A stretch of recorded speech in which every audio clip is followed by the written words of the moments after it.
Majelis Permusyawaratan Rakyat atau MPR RI menghapus nama Presiden kedua RI Soeharto dalam pasal TAP MPR terkait pemberantasan korupsi, kolusi, dan nepotisme.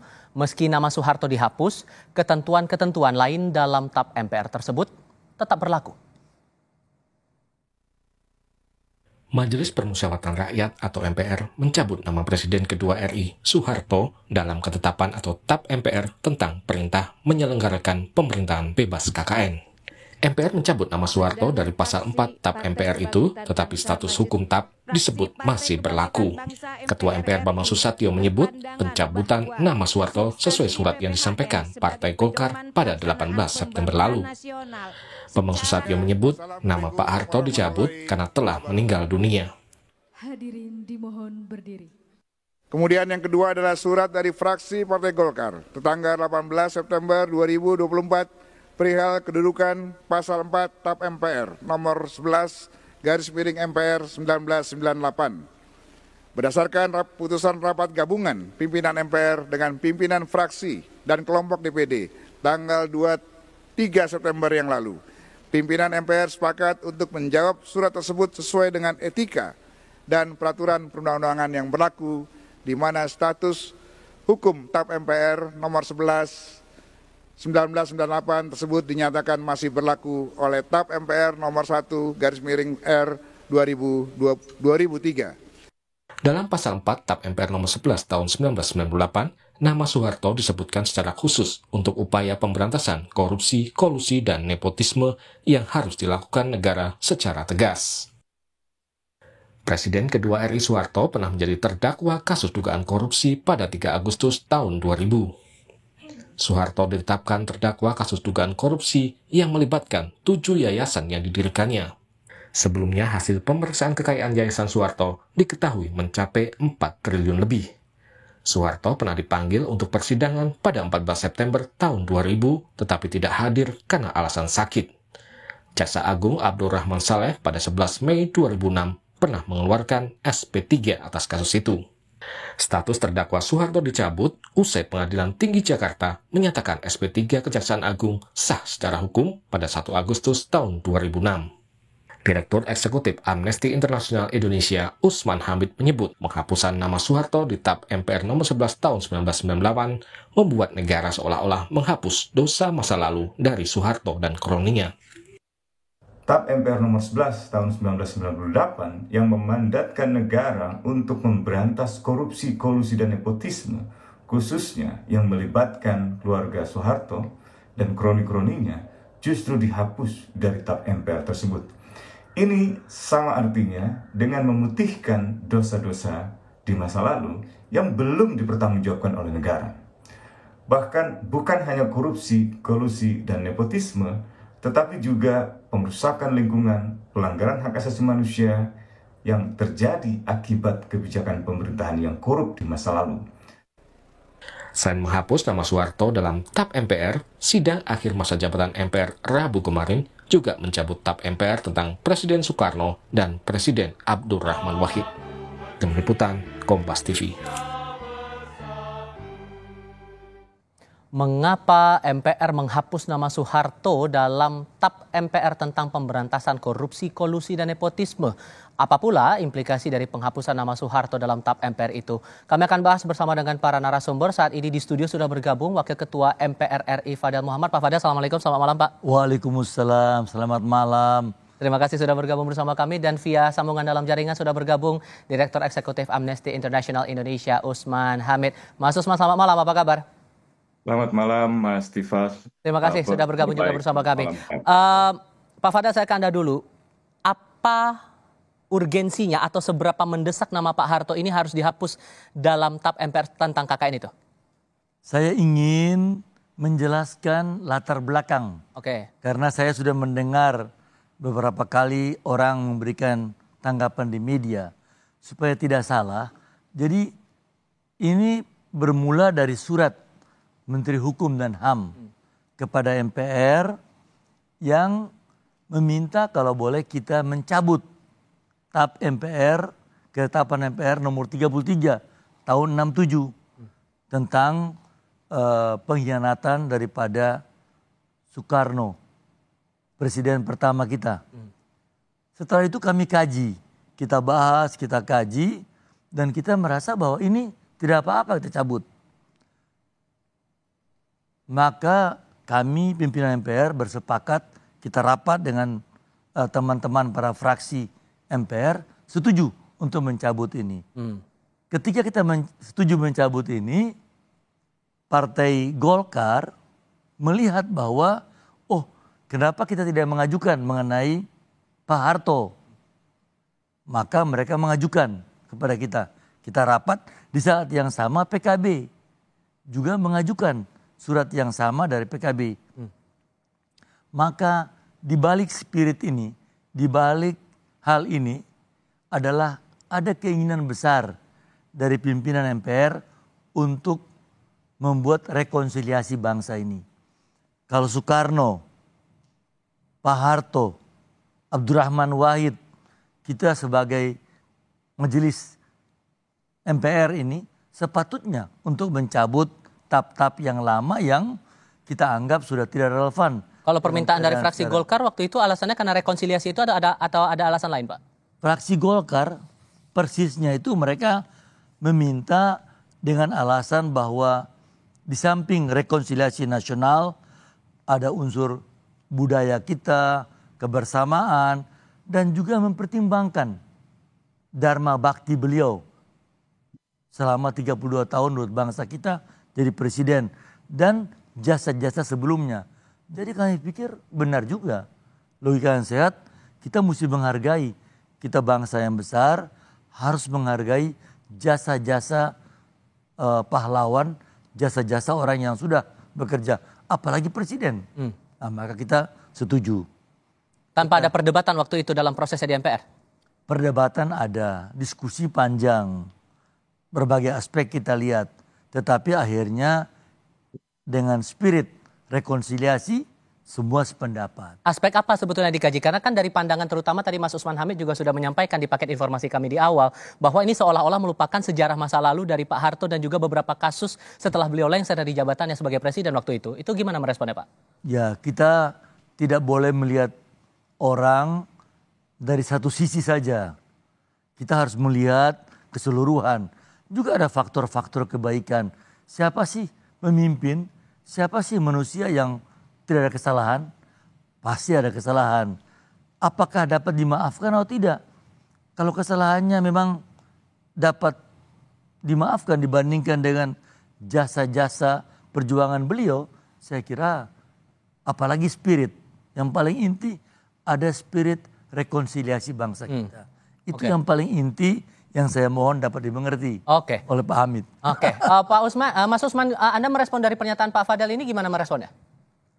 Ya, terima kasih Pak Fadel, terima kasih Mas Tifal. Saya kira kalau memang ingin diletakkan di dalam kerangka rekonsiliasi nasional, sebenarnya Pak Fadel dan para anggota Majelis Pemusyawaratan Rakyat itu bisa membahas tindak lanjut dari TAP MPR nomor 5 tahun 2000 tentang pemantapan persatuan dan kesatuan nasional. Karena di sana diletakkan satu pendasaran untuk rekonsiliasi nasional secara lebih komprehensif. TAP MPR nomor 5 ini mengakui bahwa perjalanan bangsa Indonesia telah mengalami berbagai konflik, baik konflik vertikal, konflik horizontal, baik akibat ketidakadilan, pelanggaran hak asasi manusia, lemahnya penegakan hukum, dan juga praktek korupsi, kolusi, dan nepotisme. Itu dituangkan secara eksplisit di dalam konsideran TAP MPR nomor 5 tahun 2000 tentang pemantapan persatuan dan kesatuan nasional. Nah, salah satu yang dapat diambil secara konkret sebagai katakanlah wakil-wakil rakyat, partai-partai politik di MPR, juga di DPR, TAP MPR itu memandatkan pembentukan sebuah undang-undang Komisi Kebenaran dan Rekonsiliasi. Nah, Komisi Kebenaran dan Rekonsiliasi ini terinspirasi dari pengalaman di Afrika Selatan. Ketika muncul pertanyaan apa yang akan dilakukan terhadap penguasa di masa lalu yang menimbulkan sistem apartheid, sistem yang mendiskriminasi dan menyingkirkan warga masyarakat hanya karena kulit hitam. Itu juga terinspirasi di sejumlah negara-negara Amerika Latin seperti Guatemala sampai dengan Argentina. Nah, salah satunya adalah dengan menyelenggarakan proses pencarian dan pengungkapan kebenaran. Misalnya, tadi Pak Fadel mengatakan bahwa tentu kita harus melihat seseorang itu, termasuk seorang pemimpin, dari sisi baik dan dari sisi buruknya. Dalam konteks rekonsiliasi nasional, hal-hal semacam itu diungkapkan secara terbuka melalui satu forum dengar pendapat atau dengar cerita yang disaksikan oleh tokoh-tokoh besar. Kalau di Afrika Selatan ada Desmond Tutu misalnya. Nah, di Indonesia tentu kita bisa menggelar proses serupa karena kita sudah memiliki dasar hukum yang kuat, TAP MPR nomor 5 tahun 2000 tentang pemantapan persatuan dan kesatuan. Sehingga poinnya? Sehingga poinnya apa Mas Usman? Sorry. Jadi kalau misalnya mau rekonsiliasi, laksanakanlah TAP MPR nomor 5, bentuklah Undang-Undang Komisi Kebenaran dan Rekonsiliasi, segeralah tunjuk anggota-anggotanya, lalu gelarlah proses pencarian kebenaran, undang para saksi, undang para ahli, undang para misalnya penyelidik-penyelidik yang pernah melakukan penyelidikan terhadap kasus pelanggaran HAM masa lalu, termasuk yang terlibat di dalam proses hukum atas dugaan korupsi yang dilakukan oleh Presiden Soeharto. Saya kira ketika Presiden Soeharto meninggal dunia, status hukumnya jelas masih tersangka.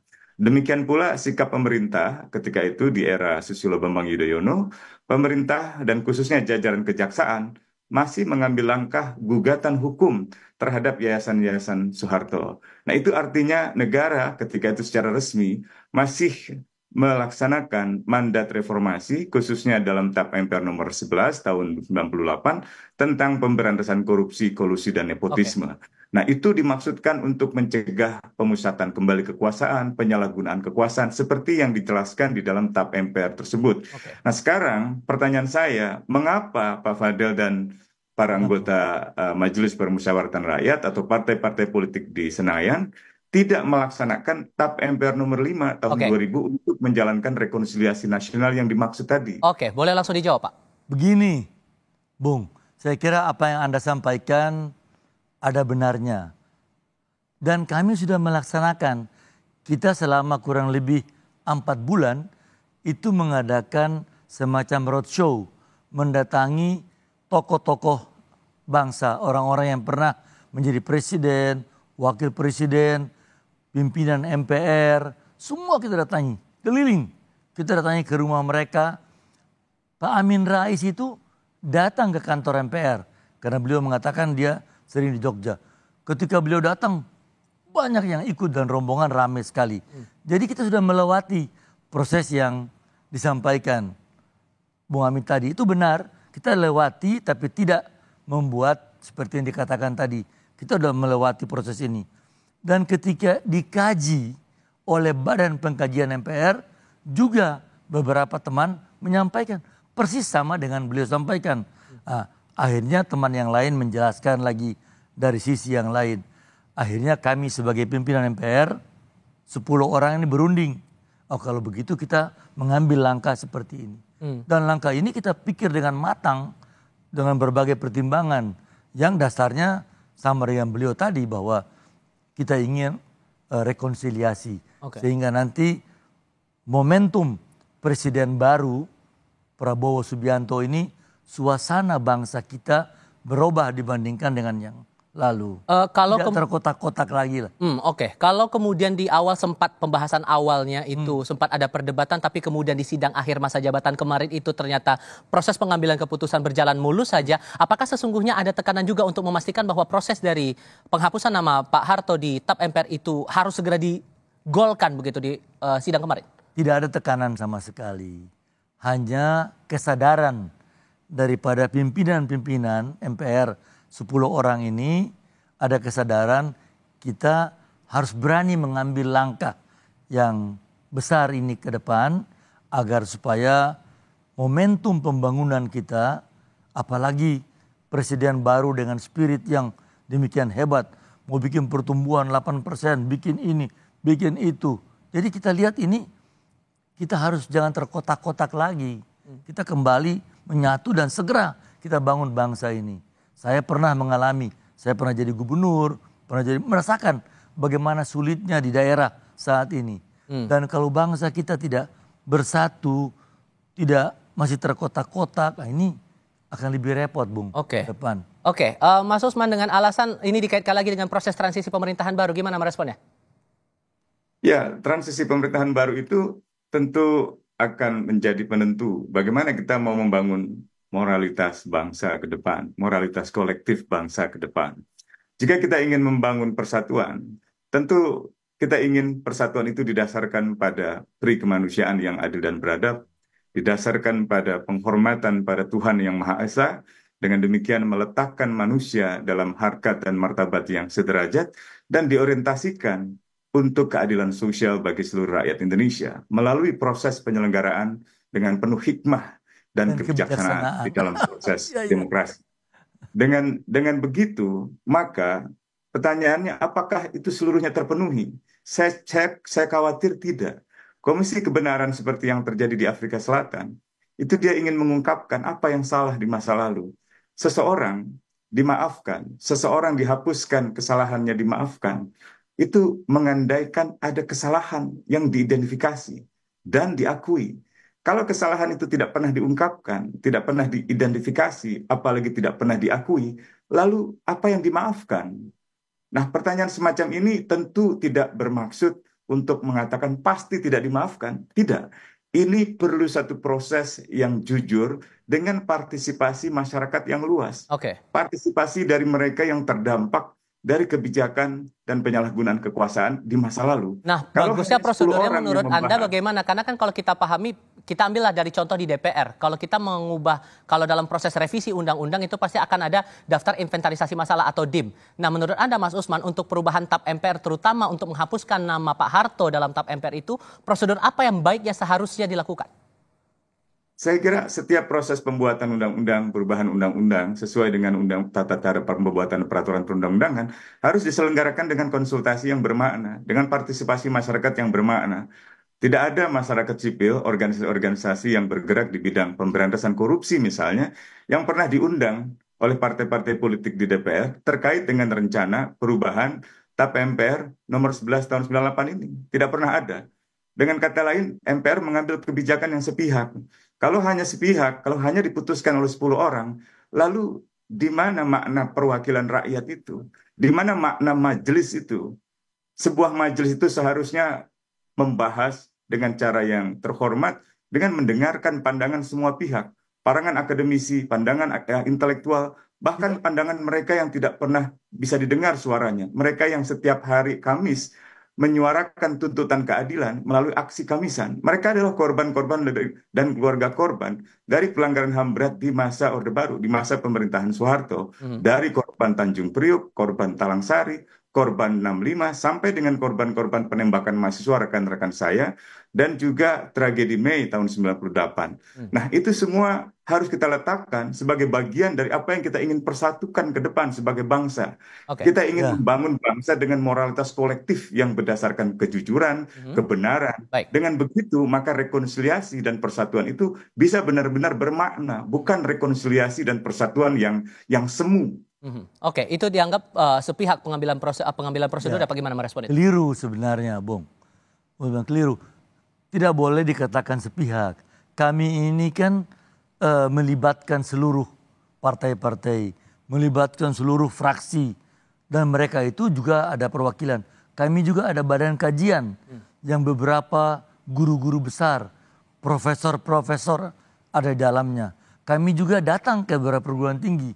Jadi sudah melibatkan berbagai pihak. Jadi bukan hanya sepihak, kami semata-mata. Dan mesti dilihat lagi, bukan hanya Pak Harto saja. Gus Dur pun, Abdurrahman Wahid juga kita membuat hal yang sama. Jadi spirit yang ada ini mesti dilihat, Bung. Jadi saya sih sependapat dengan apa yang Bung katakan tadi. Nggak ada salahnya dan benar. Tapi kita ingin mengatakan tidak sepihak. Tapi semua pihak yang terlibat bersama-sama kita di parlemen. Dan di atasnya di MPR. Termasuk kelompok DPD ikut juga membahas hal ini. Dan kita datang bicara dengan beberapa tokoh-tokoh perguruan tinggi. Jadi sudah cukup panjang kajian kita. Oke. Kita sudah melewati berbagai proses. Ya kita pikir-pikir ya harus ada satu langkah yang berani yang perlu kita ambil demi kepentingan bangsa untuk pembangunan yang lebih baik. Langkah berani ini ada menilai bahwa ini tampaknya upaya juga untuk membuat status Pak Harto menjadi pahlawan nasional juga. Itu gimana merespon itu? Ya sebenarnya beberapa orang sudah mengatakan begitu. Dengan demikian maka Pak Soeharto dan Abdurrahman Wahid yang pernah jadi presiden bisa dapat menjadi pahlawan nasional. Seperti pada waktu zamannya SBY, Soekarno mendapatkannya. Tetapi ketika itu Soekarno mendapatkan TAP nomor 33 belum kita cabut. Kita cabut sekalian. Dengan demikian maka secara keseluruhan saya tidak mengatakan bahwa ini ada cacatnya dan sebagainya. Pasti ada. Karena perdebatan juga ramai. Bung, tidak semata-mata langsung plong begitu. Panjang kita lewati. Sampai malam kita. Tapi ya alhamdulillah semua spirit yang sama untuk kemajuan bangsa ke depan. Singkat saja Bung Usman merespon hal tadi. Ya, saya ragu bahwa proses pengambilan keputusan itu telah melalui proses konsultasi yang luas. Karena kalau kita lihat dari mulai tanggal dibuatnya surat Partai Golkar sampai dengan diambilnya keputusan oleh pimpinan MPR, itu sangat singkat sekali. Jadi tidak mungkin di dalam waktu yang sangat singkat itu ada sebuah konsultasi yang bermakna, ada sebuah proses permusyawaratan yang penuh hikmah dan kebijaksanaan. Tidak ada warga masyarakat yang misalnya terdampak dari kebijakan di masa lalu yang didengarkan, yang diundang. Jadi sekali lagi saya mempertanyakan dan kami mempertanyakan integritas MPR di dalam mengambil keputusan itu. Dan sebaiknya kalau memang ingin ada semacam proses rekonsiliasi nasional, laksanakanlah dengan koridor undang-undang yang telah ditetapkan di dalam TAP MPR nomor 5 tahun 2000. Bentuklah itu komisi kebenaran, selenggarakanlah proses penyelidikan, dengar pendapat, dengar kesaksian, dengan penilaian-penilaian yang betul-betul adil. Undanglah mereka yang bukan partisan, bukan partai A, bukan partai B, bukan partai C, tapi orang-orang yang punya integritas tinggi, orang-orang yang punya integritas moral yang tidak diragukan lagi. Dengan begitu maka keputusan semacam itu, kalaupun terjadi, bisa dipertanggungjawabkan. Kalau ini terkesan sekali seperti rekonsiliasi para elit dengan mencoba menukar misalnya dengan Gus Dur atau dengan Soekarno. Saya kira Gus Dur tidak pernah diproses hukum secara pidana. Soekarno pun demikian. Berbeda dengan Pak Harto misalnya yang terakhir berstatus tersangka dan yayasannya digugat oleh pemerintah SBY. Jadi sekali lagi keputusan ini saya kira keputusan yang tidak mencerminkan etika kehidupan kebangsaan yang benar. Yang didasarkan pada keadilan, kemanusiaan, ketuhanan, kerakyatan, dan juga prinsip-prinsip penting di dalam kehidupan berbangsa kita. Bung Usman Hamid dari Amnesty International Indonesia, terima kasih bergabung lewat sambungan dalam dialog. Pak Fadel Muhammad juga terima kasih sudah bergabung. Saya kira ini bagus masukannya, nanti kita ketemu tersendiri dengan harapannya begitu dan bisa ditampung untuk aspirasi publik ini. Terima kasih semuanya sudah hadir, selamat malam.